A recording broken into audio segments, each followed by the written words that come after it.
Wassalatu wassalamu ala asyrafil anbiya'i wal mursalin wa ala alihi wa sahbihi ajma'in. Subhanaka la ilma lana illa ma 'allamtana innaka antal alimul hakim. Rabbi shrah li sadri wa yassir li amri wahlul 'uqdatam min lisani yafqahu qawli. Amma ba'd. Alhamdulillah ala nikmatil Islam, alhamdulillah ala nikmatil iman wa kafa biha min ni'mah. Alhamdulillah, segala puji bagi Allah Subhanahu wa ta'ala. Di pagi hari ini kita berkesempatan menjadi hamba-hamba Allah Ta'ala yang membaca khatmil dan juga ditambah dengan pembacaan tahlil, terkhusus karena sebuah duka yang dalam yang terjadi di pondok pesantren saya, yaitu Darul Lughah wad Dakwah. Hari yang paling kami takutkan, hari yang kami tidak pernah membayangkan berpulangnya guru kami, yaitu Bapak Khadijah binti Muhammad Al-Hindwan. Semoga kita semuanya dapat berkahnya beliau, menjadi bagian dari pecintanya beliau, menjadi orang-orang yang mampu membanggakan beliau, bisa mengemban dakwah yang selalu beliau inginkan ada pada murid-murid beliau. Hari ini rencananya kami sebenarnya membaca maulid, tapi saya katakan saya kayaknya nggak kuat untuk baca maulid. Beliau adalah murabbiyatuna, pendidik kami, seseorang yang doanya selalu kami nantikan. Didikannya ada di setiap hadiah beliau, di dalam setiap gerak-gerik beliau. Semua yang ada pada beliau korbankan untuk agama, beliau korbankan untuk Rasulullah Sallallahu Alaihi Wasallam. Perempuan luar biasa yang begitu terdidik. Salah satu hal yang selama hidup saya, ketika saya menjadi murid di Pondok Dalwa, selalu ada pada diri beliau. Beliau tidak pernah lepas 3 hari kecuali menghatamkan Al-Quran. Dan itu beliau lakukan semenjak beliau berusia 10 tahun, 11 tahun. Sampai di usia senja beliau sekalipun, kita nggak pernah melihat beliau kecuali Al-Quran selalu bersamanya. Karena di setiap harinya minimal beliau membaca 10 juz. 3 hari sekali khatam Al-Quran. Semenjak usia balik, beliau selalu, setiap kali jam 2 malam, beliau selalu bangun untuk melaksanakan tahajud. Dan itu nggak pernah lepas sampai beliau meninggal dunia. Jadi bukan hanya seorang pengajar, bukan hanya seorang pendidik, tapi beliau juga al-abidah at-taqiyah, orang yang luar biasa di dalam ibadahnya, luar biasa penghambaannya kepada Allah Subhanahu wa ta'ala. Banyak hal yang tidak bisa saya ceritakan semuanya, tapi semoga bisa menjadi pembelajaran untuk kita semua, bahwasanya Bapak Khadijah ini, kalau para ibu biasanya ketika mondokkan anaknya, ketika anak, istilahnya seorang ibu ataupun ayah, orang tua ketika mondokkan anaknya ke pesantren, ketika nelpon ataupun punya kesempatan untuk berbicara, rata-rata yang ditanyakan itu, gimana nak, tidurnya enak apa enggak, makanannya enak apa enggak, betah apa enggak di sana, kerasan apa enggak di sana. Tapi kalau Bapak Khadijah beserta Abu Ya Hasan bin Ahmad Baharun, suami beliau yang sudah lebih dahulu mendahului beliau, yang selalu ditanyakan ketika putra-putranya di pesantren ini, selalu beliau menanyakan, nah, sudah mimpi Rasulullah apa belum? Nah, sudah mimpi Rasulullah apa belum? Nah, sudah mimpi Rasulullah apa belum? Jadi beliau yang ditanyakan sudah mimpi Rasulullah apa belum. Karena mimpi Rasulullah adalah sebuah pencapaian yang tidak akan bisa didapat kecuali bagi mereka-mereka yang serius di dalam kecintaannya kepada Nabi, yang selalu memikirkan Nabi, yang selalu berta'alluq dengan Nabi, gantungkan pikiran serta hatinya kepada Rasulullah SAW. Mereka ingin memastikan putra-putrinya nancap di dalam hatinya itu kecintaan kepada Rasulullah SAW. Itu yang selalu beliau tanyakan. Sampai dikatakan ketika Habib Segaf yang cerita tentang hal ini, Habib Segaf itu ketika beliau pertama kali mimpi, dapat anugerah mimpi Rasulullah SAW, dikabarkan kepada ibunya, dikabarkan kepada abahnya, dikatakan Abuya Hasan bersedekah dengan sedekah yang luar biasa banyak sebagai tanda syukur atas apa yang didapat oleh putranya. Sedekah, Bu. Abuya Hasan kalau pesantrennya ini kekurangan dana atau kesulitan di dalam perdanaan, abah saya termasuk orang yang menyaksikan. Habib Hasan itu kalau sudah kekurangan uang sering keliling di orang kaya-kayanya kampung dalam, orang-orang Banjar yang punya hubungan santri ataupun wali santri itu didatangi. Termasuk abah saya, Buat apa? Buat ngutang, ngutang buat makannya anak pondok, ngutang buat kebutuhannya pesantren. Sama abah saya nanti dikasih giro, misalkan utang 500.000 atau 600.000, dikasih giro nanti Beb ya, saya bayarnya nanti kalau sudah pendaftaran murid baru. Kalau pendaftaran murid baru nanti utang-utang ini saya kembalikan. Itu yang selalu beliau. Jadi istilahnya semua masalahnya pesantren lah, istilahnya seperti itu. Dikatakan Habib Segaf juga seringkali kalau misalkan dalwa ini kekurangan dana, nanti tengah malam beliau ngajak Habib Segaf keliling, masih kecil Ustaz Segaf, ayo tak ajak keliling-keliling di sekitaran Bangil. Ngapain Bi? Mancing uang, mancing rezeki, mancing uang, mancing rezeki. Dikatakan gimana caranya? Beliau membawa segepok uang, jadi nggak bawa uang, istilahnya nggak banyak banget tapi cukupan, itu beliau bawa keliling, kelihatan ada tukang becak dikasih, dan kasihnya itu nggak sedikit.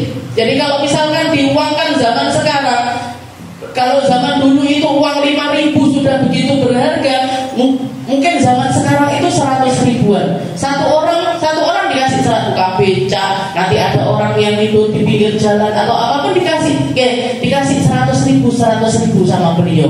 Kata Habib Segaf, Bi, apa enggak kebanyakan ngasih uang segitu? Ngasih uang 20.000 atau 15.000 untuk orang-orang seperti itu kan cukup, Bi. Kenapa kok 100.000? Kata Habib Hasan, kalau orang nggak punya uang, dapat uang 10.000 itu senang. Dapat uang 100.000 tambah berkali-kali lipat lagi senangnya. Dan orang ketika menerima sesuatu dengan luar biasa gembira, yang keluar dari lisannya pasti juga doa-doa yang baik. Dia mesti doakan kita dengan kebaikan, dan di situ kunci rezekinya Allah Ta'ala. Di situ kunci rezekinya Allah Ta'ala. Jadi bahkan di dalam bersedekah pun beliau itqan detail di dalamnya, punya pengharapan yang luar biasa. Orang seperti itu dikasih uang 20.000 senang, dikasih uang 100.000 mesti berkali-kali lipat lagi senangnya.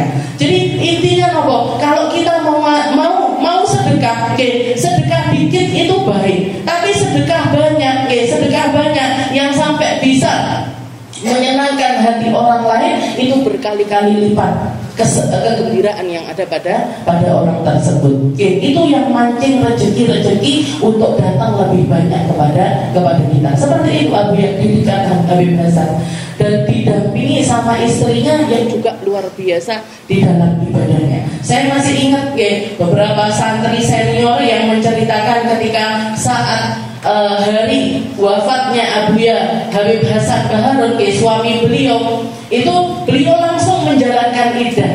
Padahal waktu itu masa-masa di mana Dalwa ini lagi ujian, lagi ujian akhir tahun. Tapi yang dilakukan sama Bu Bapa Khadijah, sama Sayyidah Khadijah, beliau begitu suaminya meninggal, nggak keluar rumah sama sekali, nggak keluar dari area rumahnya sama sekali, dan selalu pakai baju hitam-hitam. Selalu pakai baju hitam-hitam. Anak apa berarti nggak ngurusi pesantren? Tetap ngurusi pesantren. Karena habis ujian biasanya ada haflah akhirus sana, nanti ada tampilan-tampilan pidato, MC, drama dan lain sebagainya. Dan waktu itu yang ngurusi sendiri masih beliau, masih Bu Bapa Khadijah sendiri. Dikatakan begitu selesai ujian, anak-anak yang latihan ini setiap pagi, setiap siang, setiap sore pergi ke rumahnya di tempat tinggalnya Bu Bapa Khadijah. Padahal antara rumah beliau yang beliau ditinggal wafat sama suaminya dengan pesantren itu nggak lebih dari 150 meter. Dekat Bu, cuman mungkin dari rumah saya sampai ke masjid ini cuman sekitar 100 sampai 150 meter. Tapi beliau memilih untuk nggak keluar rumah. Kenapa? Karena taatnya kepada Allah Ta'ala, menjalankan masa indahnya dengan cara yang paling sempurna. Nggak mau ketemu sama laki-laki, nggak mau keluar rumah pakai baju yang gelap-gelap. Ini yang sudah jarang dilakukan sama perempuan zaman sekarang.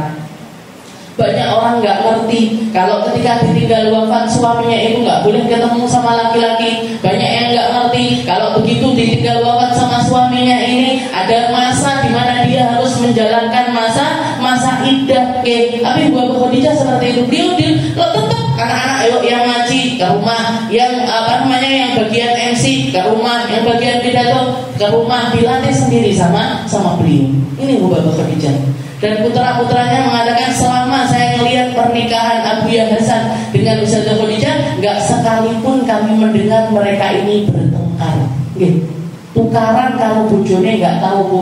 Saya tanya di sini siapa yang nggak pernah tengkar sama suaminya? Nggak pernah bertengkar sama sekali dengan suaminya. Mempersembahkan semua yang beliau mampu untuk kelangsungan dakwah dari suaminya. Beliau pernah dapat warisan sekitar 4 juta atau 7 juta zaman dulu. Tahun 90-an. Tahun 90-an beliau dapat uang sekitar 7 juta atau 4 juta warisan dari orang tuanya, semuanya diberikan sama Abu Hasan.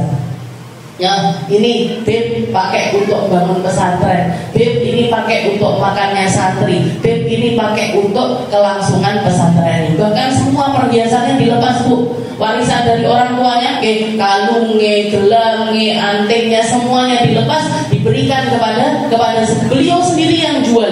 Jadi emas-emasan ini tadi dijual ke tukang emas, dananya semuanya diberikan kepada suaminya untuk jaga perasaan suaminya dan untuk jaga perasaan keluarganya, karena keluarganya mesti hafal. Oh ini mana ini gelang yang dulu punyanya ibu saya dipakai untuk warisan anaknya, kok nggak pernah kelihatan lagi.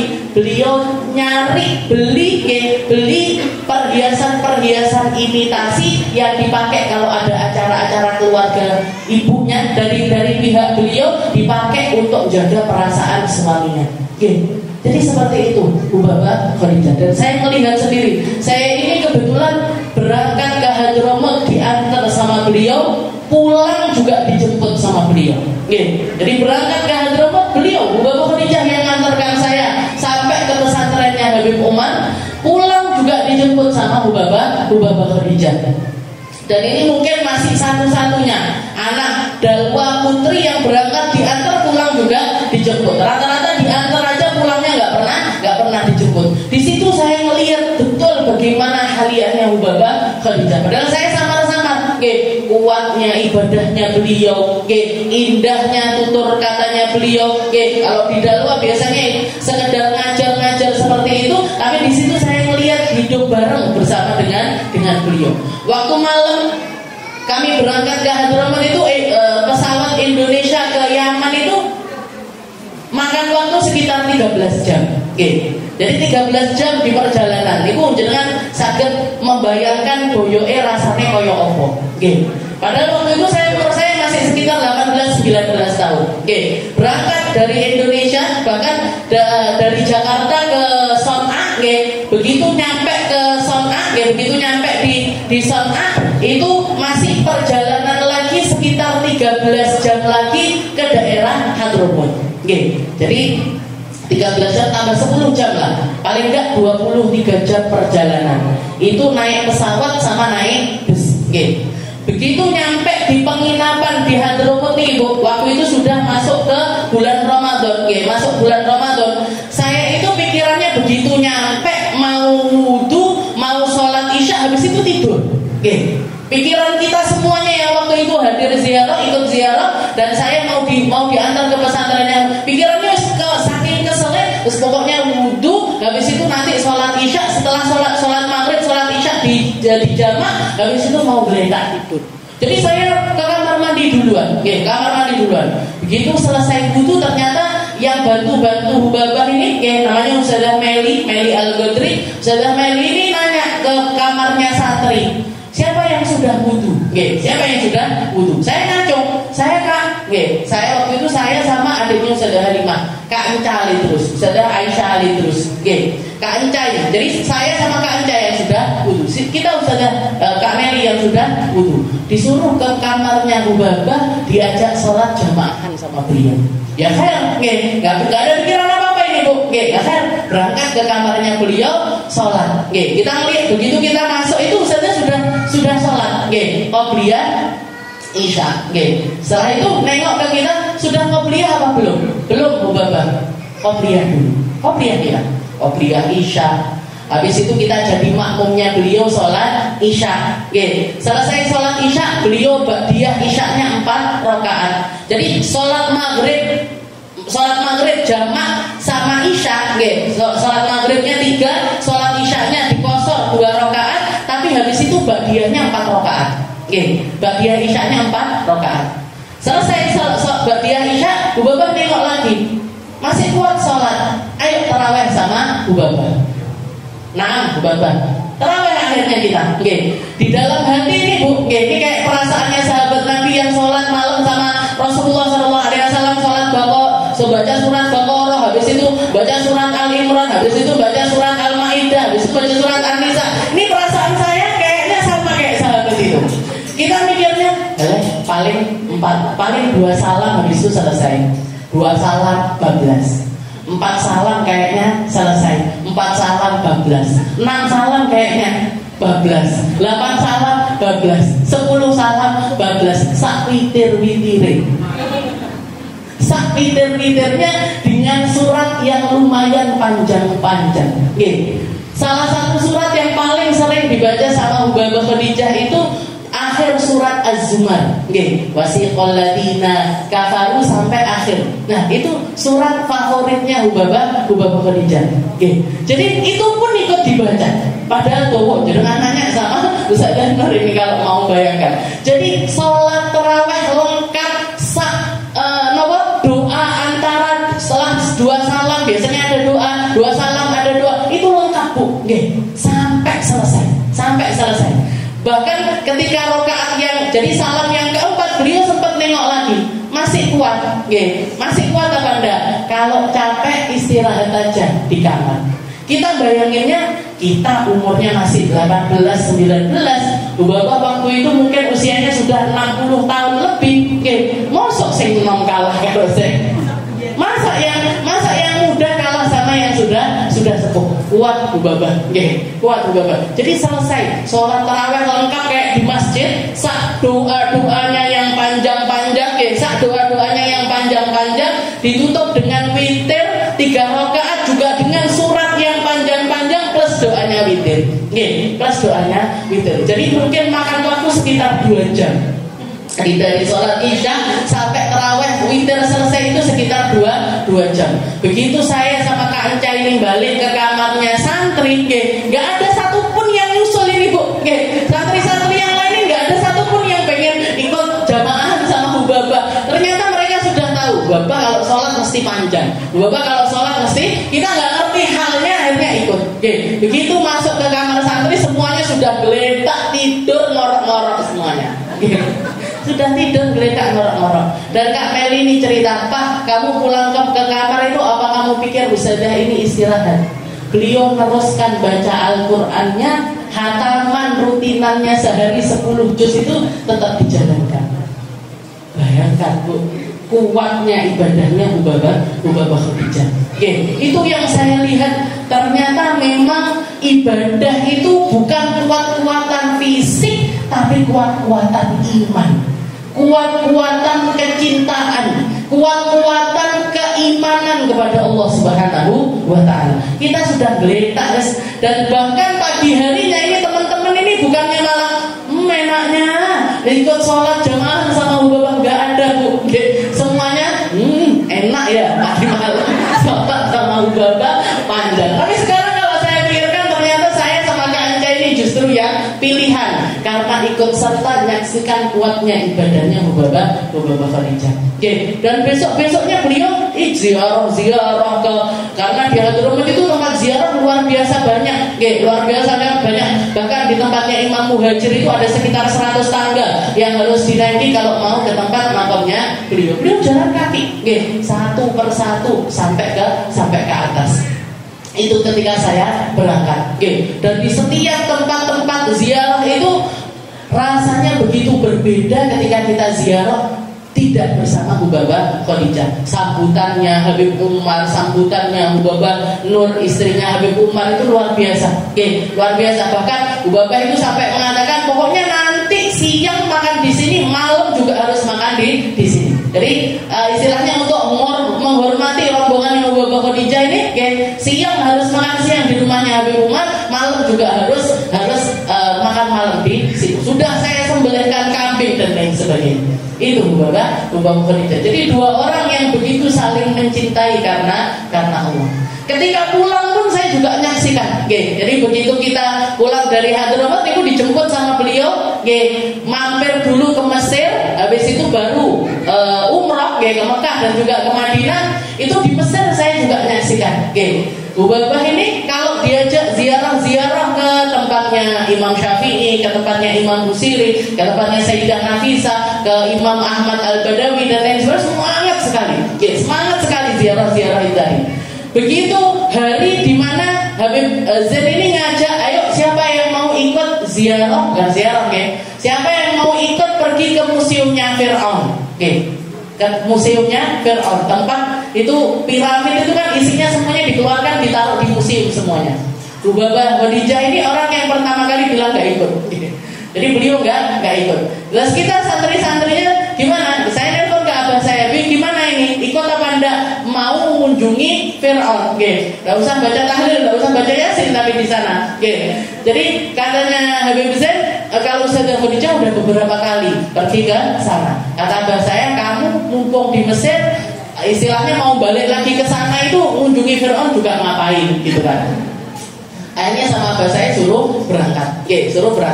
Jadi Hubabah Khadijah kalau ziarah-ziarah ke tempat lain itu semangat. Cuma di tempatnya Fir'aun tak, beliau enggak semangat. Cuma di tempatnya Fir'aun beliau enggak semangat. Dan hari itu, jadi ketika kita di Mesir itu juga hari awal-awal masuk bulan Ramadan. Masuk bulan Ramadan. Kita ini, saya sama Kak Misma ini baru pulang dari Hadramut, pakai cadar besar dan lain sebagainya.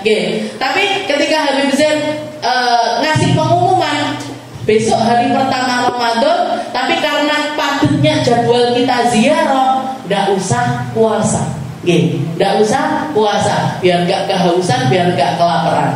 Jadi pagi hari pertama Ramadan itu kita sarapan Bu, kayak orang-orang di hotel ngambil roti, nganu seleh. Padahal itu hari pertama bulan Ramadan. Tapi kita nggak melihat Hubabah Khadijah di situ. Ziarah sampai jadi makan paginya di hotel, makan siangnya itu agak sore. Diajak sama Habib Zain itu ke restoran Chinese, restoran Cina. Jadi makanannya satu ditaruh di atas meja. Kita nunggu karena kita semeja sama Hubabah Khadijah, kita nunggu Hubabah untuk makan duluan. Tapi beliau enggak makan. Ketika kita tanya, Hubabah kok enggak makan, kenapa? Katanya Hubabah, ini shaimah, saya puasa. langsung kita kayak ditampar semuanya Bu. Kayak celek di dalam hati. Ya Allah, kita semuanya enaknya dari tadi di bis minum, siang makan, nyemil ini itu. Ziarah ke sini kecapean, minum lagi, ziarah lagi kecapean, minum lagi. Ini Bu Baba ternyata seharian itu beliau puasa. Termasuk anaknya sendiri juga niku langsung nancep di hati. Celek. Langsung di tempat itu juga beliau mengumumkan besok semuanya puasa. Besok semuanya puasa. Bu Baba Khadijah aja puasa, masa kita nggak puasa? Jadi seperti itu. Dan kemana-mana Al-Quran, kemana-mana Al-Quran. Ketika pesawat mau pulang, jadi Habib Zain itu begitu istilahnya mau nyenangkan ibunya, beliau ketika perjalanan pulang dari Mekah, dari Mekah menuju Indonesia, itu beliau pakai pesawat namanya Emirates Airlines. Emirates ini dulu cuma ada di telinga saya, karena anak-anak di Tarim itu biasanya anak Malaysia, anak Singapura itu setiap tahun liburan itu pulang mereka. Dan yang diomongkan itu masalah pesawat. Tidak ada yang mengalahkan enaknya naik pesawat Emirates, Dubai Airlines ataupun juga Emirates. Kayak apa sih? Emangnya kayak gimana? Saya itu cuma kebayang aja. Anak Indonesia biasanya nyari tiket paling murah, nggak pernah pulang kecuali setelah selesai. Kalau kayak saya datang 2 tahun ya setelah 2 tahun itu pulang. Kalau anak Malaysia, Singapura itu setiap liburan mereka pulang. Jadi banyak tahu tentang pesawat.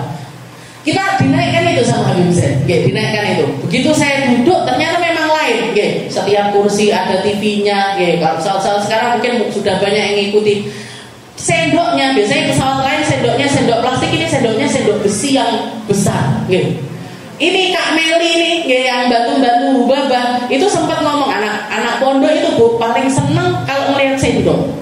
Karena kenapa istilahnya di sana itu sendok itu sesuatu yang langka. Jadi sendok akan hilang, itu istilahnya. Jadi ketika melihat sendok bagus itu beliau pamit sama Bu Baba, ini sendoknya boleh apa enggak dibawa pulang? Lumayan, di daluan nanti istilahnya buat makan di pondok itu lumayan. Apa jawabannya beliau? Ya Allah Mel, apa enggak iman sama umrohnya, sama ziarahnya, sama pergi ke imam-imam ini tadi, apa enggak iman? Gara-gara sendok batal semua pahalanya. Batal semuanya Pak. Jadi mazhabnya beliau, orang berilmu itu belum tentu baik. Orang berilmu itu belum tentu ngerti gimana caranya begini, dan lain sebagainya. Tapi beliau ini memang orang-orang yang ilmu bukan cuma di lisan, ilmu bukan cuma apa yang beliau sampaikan, tapi ngerasuk sampai ke dalam hatinya beliau. Jadi jawabannya simpel, nggak pakai kata-kata, nggak pakai dalil-dalil, apa nggak iman umrohnya, ziarahnya cuma gara-gara sendok batal semuanya nanti. Itu beliau ceritakan ke kita, gitu Kak Meli. Iya, dan kamu kalau ditanya ini, saya padahal pulang dari Hadramaut, biasanya orang pulang dari Hadramaut itu khusyuk-khusyuknya. Saya dari mulai Mekah sampai Indonesia itu nggak tidur sama sekali Bu. Tapi nggak tidurnya itu bukan baca Al-Quran, wiritan boten. Orang baru istilahnya nggak pernah lihat TV, nggak pernah lihat saya nonton film sepanjang perjalanan itu. Film yang dulu ini nggak pernah nonton, itu saya tonton. Jadi dari mulai Mekah sampai Indonesia nggak tidur sama sekali 13 jam. Tapi nggak tidurnya nonton TV. Tapi Baba Khadijah itu wirid, zikir, sholawat, Al-Qurannya nggak pernah lepas. Saya istilahnya yang mampu saya omongkan ke jenengan ini selalu. Kita ini kalau mengandalkan diri kita sendiri ini seberapa? Jenengan punya guru modelnya kayak saya, nggak seperti Bu Baba Khadijah, nggak seperti Bu Baba Nur, nggak seperti perempuan-perempuan solihah itu. Wa manakun, maka yang bisa saya banggakan atau yang bisa saya katakan kepada jenengan ini beruntung.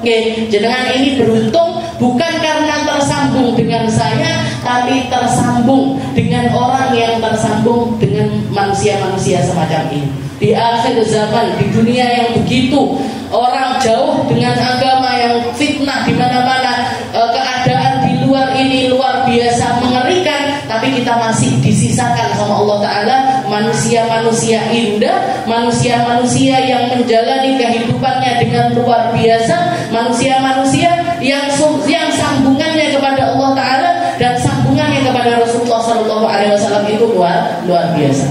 Satu kisah lagi ketika beliau pulang, ini kejadiannya ketika saya dijemput sama beliau.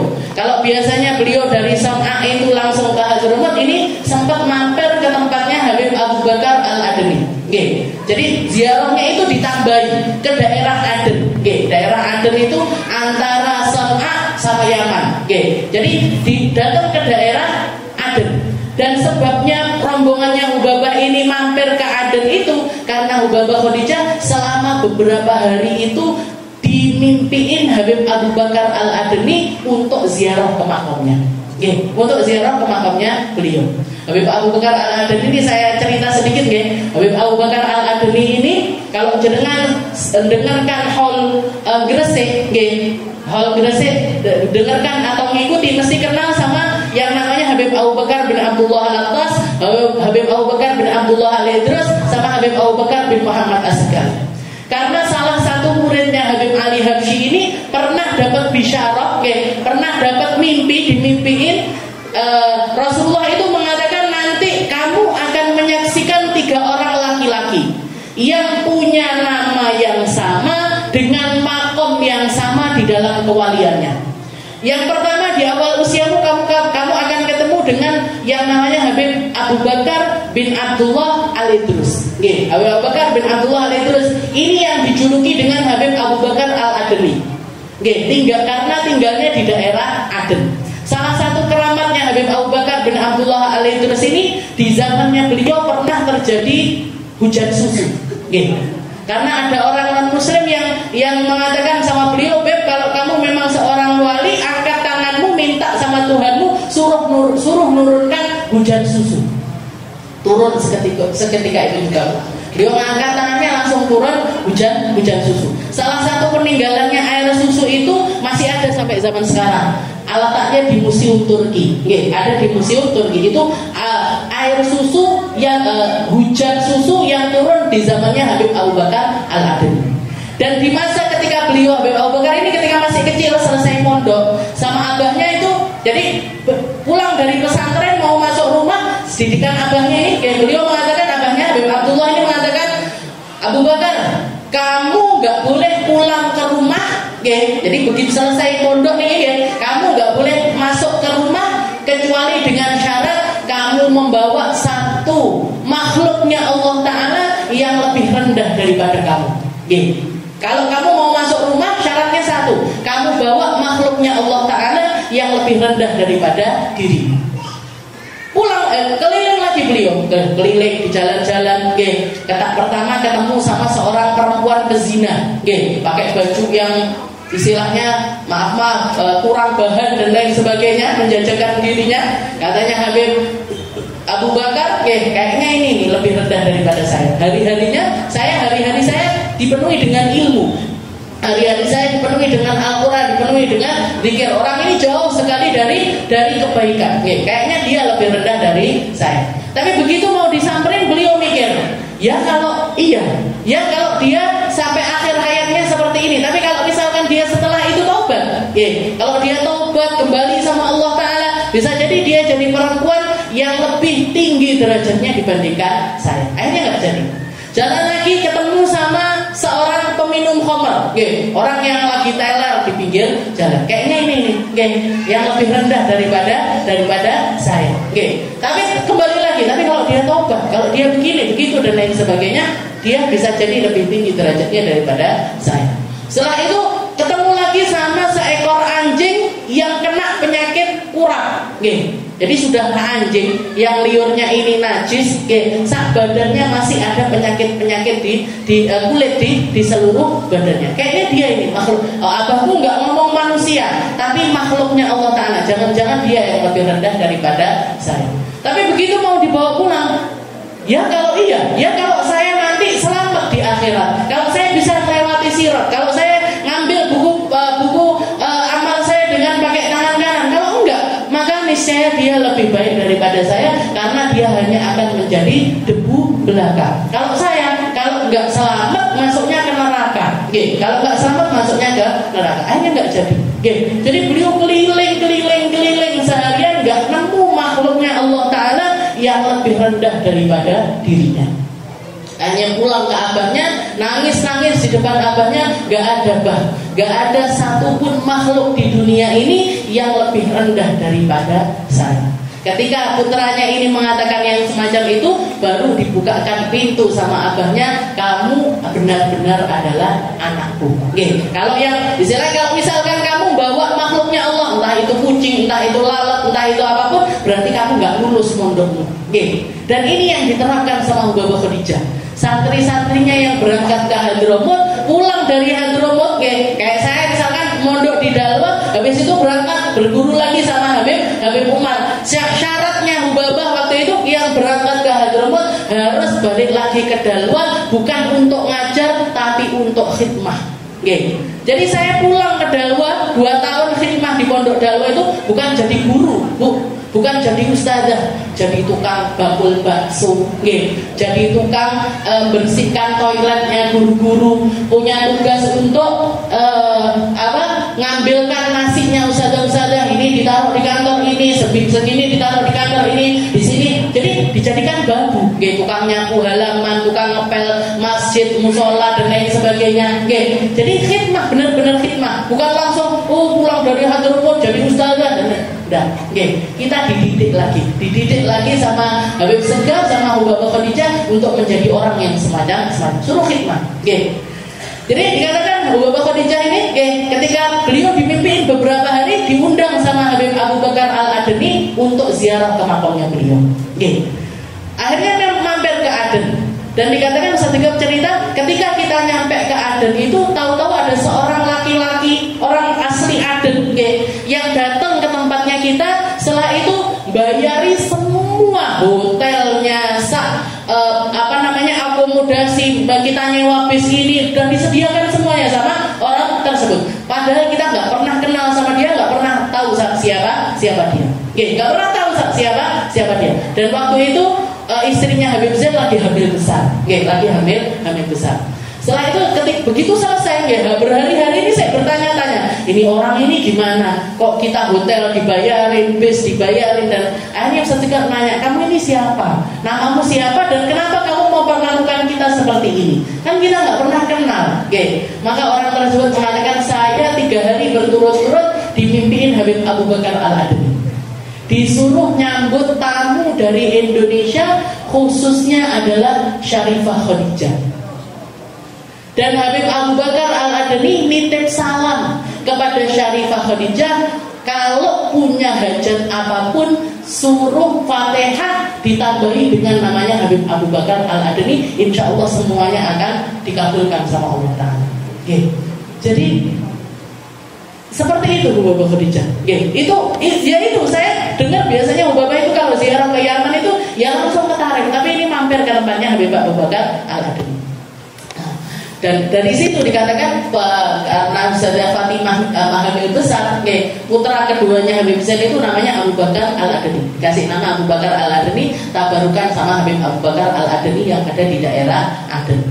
Jadi semuanya nyambung, Bu. Habib Abu Bakar bin Abdullah Al-Atas, Abu Bakar bin Abdullah Al-Idrus, dan yang terakhir dikatakan yang di dalam mimpi orang tersebut, nama Abu Bakar yang terakhir yang makomnya sama dengan mereka ini adalah yang sekarang ini makomnya ada di Gresik, yaitu Habib Abu Bakar bin Muhammad As-Segaf.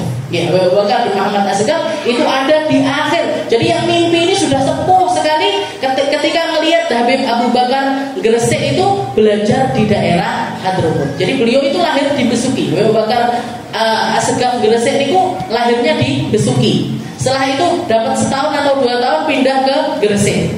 Umur 8 tahun beliau berangkat ke Hadramut. Dan dikatakan orang yang mimpi yang sama ini juga ketika hari besoknya ketemu sama Habib Abu Bakar, malamnya dimimpiin Rasulullah, dan Rasulullah mengatakan, saya titipkan ke negeri Yaman ini salah satu putraku, namanya adalah Abu Bakar, putra dari Muhammad As-Segaf dari daerah Gresik, dari daerah Jawa, dari negeri Indonesia. Jadi orang Indonesia itu hebat-hebat Bu. Istilahnya waline nggih keramat-keramat. Walinya juga orang-orang yang mulia di sisi Allah SWT. Dan orang yang mimpi ini mengatakan tidak lama setelah ketemu sama Habib Abu Bakar, beliau meninggal. Jadi di awal usianya ketemu sama Habib Abu Bakar Al-Adni, di tengah usianya beliau semasa dengan zaman Habib Abu Bakar bin Abdullah Al-Attas, dan di akhir usianya ketemu sama Habib Abu Bakar bin Muhammad As-Segaf. Saya bisa ijazahkan sama jenengan, kalau punya hajat apapun, kalau punya keinginan apapun, jangan doa apapun, kasih tambahan di akhirnya Fatihah untuk 3 orang ini. Habib Abu Bakar bin Abdullah Al-Attas, Abu Bakar bin Abdullah Idrus Al-Adni, dan Habib Abu Bakar bin Muhammad As-Segaf Maula Gresik, yang makomnya ada di Masjid Jamek yang ada di alun-alun, alun-alun Gresik. Dan mungkin kita semuanya tersambung sama orang-orang mulia, tersambung sama orang-orang soleh, tersambung sama wali-walinya Allah Ta'ala yang masih disisakan sampai zaman sekarang ini. Jangan mau lepas dari mereka, jangan mau menjauh dari mereka, jangan mau dipecah belah dengan cara apapun. Dari zaman dulu sampai zaman orang-orang baik, antara habaib dengan ulama itu nggak ada gesekan sama sekali. Sudah menjadi rahasia umum, sudah menjadi haliyahnya kita orang Indonesia, orang Islam Indonesia. Habaib berburu sama ulama, ulama berburu sama habaib.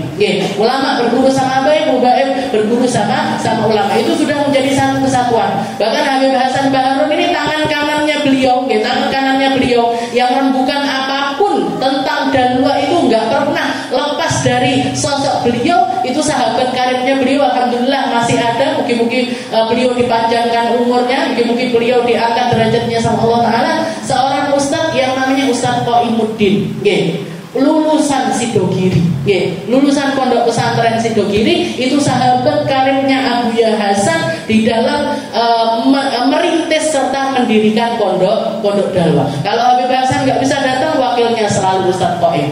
Bahkan sampai sekarang putra-putranya Abu Yahya Hasan nggak pernah ada satu majelis pun yang dimulai kecuali Ustadz Qoim juga hadir di situ. Jadi nggak pernah ada ulama Nusantara, ulama begini nggak ada.